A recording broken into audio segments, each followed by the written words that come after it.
Jay, I would imagine that was right up your alley. Yes, we never see fighting, especially in international hockey.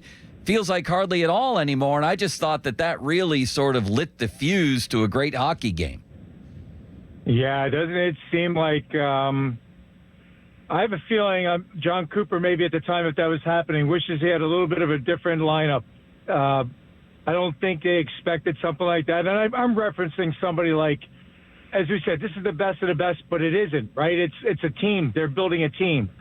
And you have McDavid, McKinnon, Crosby, all that, and all the players like that. But then you also had Hagel and Cirelli, and I'm sure at that moment people are across the border in Canada are going, why didn't we have Tom Wilson? Yes. Right? 20-plus goal scorer, makes things happen. I mean, I think if you looked at that, if Canada ends up losing and you look at that kind of game, you're going to say, why didn't they have somebody like Scheifele, Wilson? And that's on the Canadian side. For U.S., it couldn't have been a better scenario, right? It couldn't have been a better thing. I mean, booing the national anthem, all that goes with that, all the heat around that, I think they played off of it. The U.S. team did, and they played it to perfection. And to go back to it, I remember us talking last week. I felt there was the real nastiness was going to be between U.S. and Canada. Did we anticipate that? I didn't, because of the way the lineups are built. Sam Bennett for Canada, there's their tough player. The guy plays hard all the time, so he answered the bell against Brady Tkachuk, against a bigger man. I think all of it was great, but I still do believe the U.S. goaltending side is the one that is going to be the better part of it. If U.S. wins, it's going to be because of their goaltender, Hellebuck.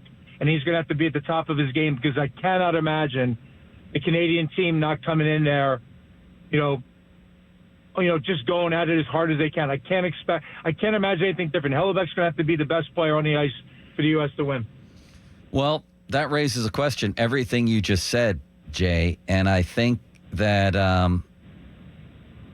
I think you're right that they weren't ready for that Canada was not ready for that at all, and that those kind of tactics, they didn't think the U.S. would use those kind of tactics in a tournament like this. But now the point to me is those tactics were used. That's one trick they sort of used up. What's the next trick up their sleeve? Do they do this again in front of a home crowd? How does that part play out? No, I don't. Unless it just happens naturally. This was kind of, I don't want to say staged, but pre-planned. I don't think. Yeah. So I think the only way that's going to happen is if something happens inside of the game, which we talked about last week, thinking it's going to get nastier as it goes on. Now the fights were one thing, but it's going to pick up. I think inside the game something could happen, but I don't see that coming out that way again. Just because it's not, like I said, the makeup of Canada isn't that. It's there, and that doesn't mean they didn't. I don't think it's going to happen again. I think it's going to be. It could happen, but out of the anger in the game.